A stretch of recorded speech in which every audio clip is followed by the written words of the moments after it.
I just couldn't help it. I had to think about, Disney's Aladdin. But this is not Disney's Aladdin. This is nowhere near Disney's Aladdin.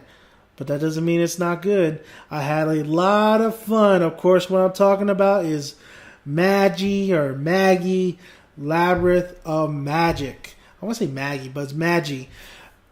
Man, did I have just a lot of fun at this. It's a 25 episode series, or season 1 that is, and about 25 minutes each episode on Netflix, so you can check it out yourself. I really did have a great time. It took me a while to get used to all these, characters that we've known and grown and loved since we were kids, especially once you watch the Disney Aladdin and you're watching this, and it takes some getting used to, basically, like, yeah, this is not Disney Aladdin. Especially with, you have Aladdin, you have Alibaba, you have Sinbad, you have Jafar, you have all these character names and all these characters that you've known.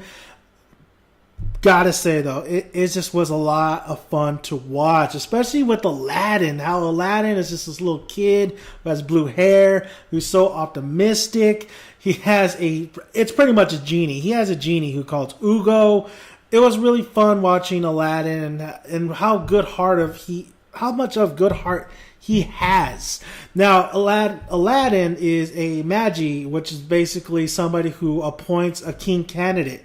His sole duty is to pretty much find a ruler, so to speak, and just make it, move the world into forward instead of backward. Really, he's like a leader. He's the one who's going to teach this king candidate to lead and to rule in either a prosperous way or a destructive way. Because we find out that there is other Magis that are not necessarily good-hearted. They're pretty evil, honestly. And that goes the same with these Daijin. These Daijin are pretty much genies who live in dungeons. If you go into a dungeon and you accomplish this dungeon, you get this mystical weapon, or you get this genie, basically, who transforms, goes into like either a weapon or so to speak. And yeah, that's your genie. That your genie gives you pretty much power. And you find out that there's some good genies and there's some bad genies. I'm going to call them genies, even though they're Daijins. They're genies, damn it. They're genies. And it's really cool seeing Ugo in the very beginning, Ugo and Aladdin, and then Aladdin befriending Alibaba. This is basically, the series is all about the friendship of Alibaba and Aladdin and their adventures that they partake and the things they have to do, the struggle they go through as well. And then we also have this other character who's named Margina, and Marge, aka Marge is awesome. Absolutely loved her. She is a slave or ex-slave who's part of this kind of tribe, these people who have like superhuman type strength.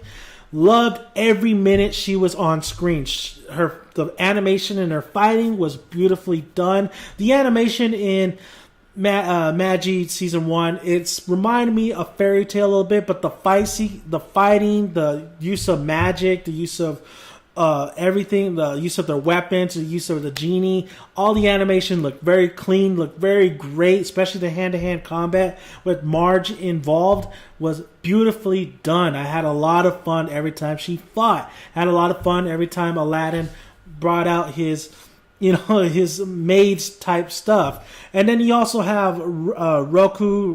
Roku is basically the Force. It's honestly like Star Wars. It's the Force. It's basically people pass and they go into this heavy flow that the Magi could use. Actually, anybody could necessarily use, but the Magi is pretty much can harness all that power. And it's the Force. It's the Force. Now we get introduced to a lot of characters in the series, especially in season 1. We get introduced to Sinbad. We get introduced to a lot of the Koi Empire, the prince and the princess, so to speak. Him and his sister, honestly. You get introduced to basically another tribe, so to speak, the Koga, I believe. You get introduced to a lot of characters. You get introduced to Sinbad's pretty much servants, not servants, but pretty much his posse, honestly. And then you get introduced to another mage who is a beast. I really like the design of that evil Magi. His name is Judar, so to speak. It's kind of hard to say his name, Judar. I loved his look. I loved how bad he was. I thought he was a great antagonist to the series, especially with the opposite of Aladdin. And I absolutely love the relationship with Aladdin and Alibaba. Alibaba is another character too that befriends Aladdin. He has a heart of gold. It takes him a while.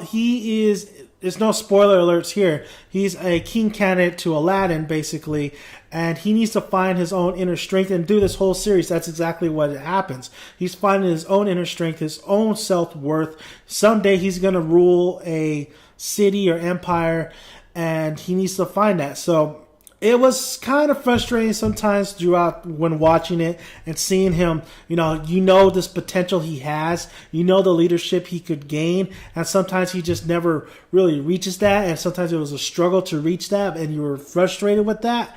But I did like the character Alibaba. I think Alibaba was a great character, and it was him and Aladdin, just that friendship. It came quick, gotta say. In the very beginning, it came quick, and I was like, wow, that was fast. I mean, there was really no reason for them to really connect and be friends. I mean, just because of a certain instant, just this comic relief, and then now they're friends. But along the way, you can see why Aladdin was, intrigued by Alibaba and why they're so have that strong bond. And that same goes to Marge. When Marge befriends Alibaba and Aladdin, just great overall. I love the teamwork. I love this team of those three together. I really enjoyed those interactions between those three and everybody else that were surrounding them. Now the dungeons, when they're going into dungeons, there's a couple, I think there are 2 dungeons they go into in this season. Gotta say, I love the idea of the dungeons as well. I mean, this is where the genies are held up. I love the idea that this one mage pretty much leaves these dungeons, leaves them there. And pretty much it's basically, if you go in there, if you're human, you're dead. Some people have pretty much accomplished. Once you accomplish a dungeon, you gain power, you gain that genie, you gain these weapons, you gain, and some people freaking accomplishes 3 dungeons. They don't just accomplish 1 dungeon, they accomplish 3 dungeons. And if the dungeons basically is a dungeon, it's a castle type deal with the genies in it. And once you get in there, there's a bunch of booby traps, there's a bunch of things that, try to eat you or try to kill you. So it's a very hard scene. These characters go into those dungeons was very interesting. I was very engaged, and I think that was a really cool concept indeed. And the genies were really, really cool, especially when Ugo does his thing. I loved Ugo. Not too much Ugo though, as you think. I'll let you watch the series and let you judge.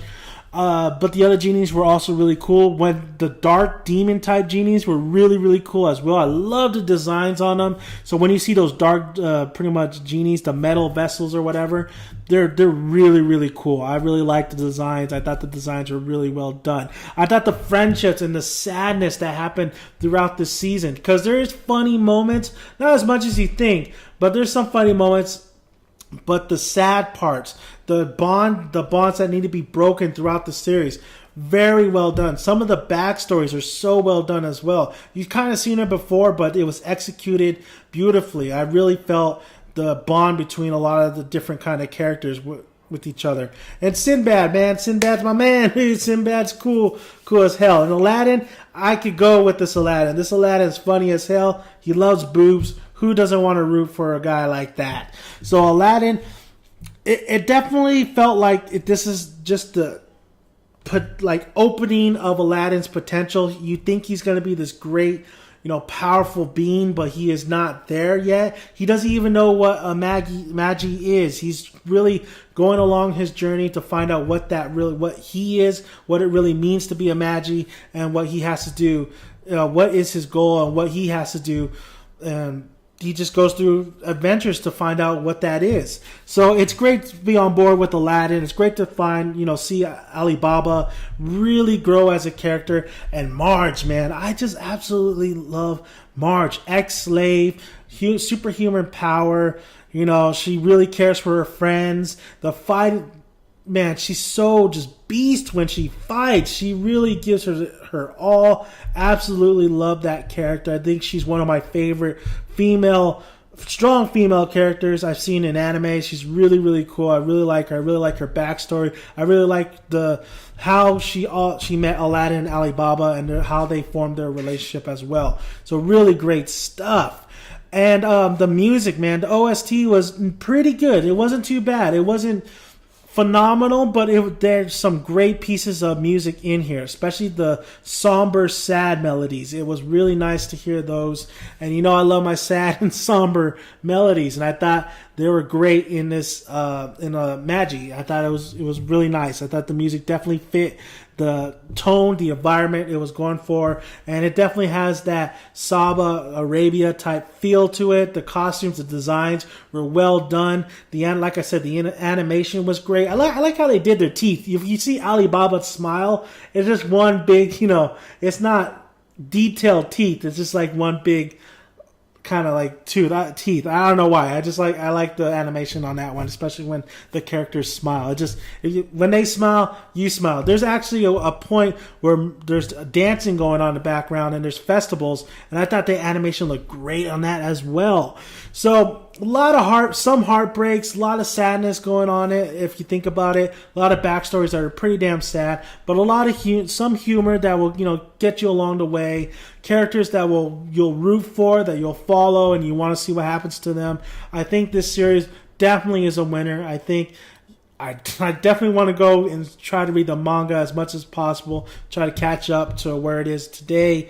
I think this is a great series. I'm going to try to watch season 2 once it hits, or try to download it, whatever. Think Magi, Labyrinth of Magic is definitely a winner. It's definitely something you should check out if you love anime and you have Netflix. Absolutely loved everything about it. This is just a solid anime. It's a solid anime. What more can you ask for? Characters, music, animation, and 25 episodes. Not too long, not too short, just the right amount. Maybe sometimes you'll get fatigued after a while, but just take a day and go back to it, because it's actually something definitely worth watching and definitely seeing these characters. These characters do grow along the way, and that's great. And these characters you actually absolutely really root for. So thank you guys for listening. Check it out. Let me know your thoughts. And if you already saw it, let me know your thoughts on this series. Really loved it. Really liked it. So thank you guys for listening, and subscribe, like, and that's it for today. All right. Bye.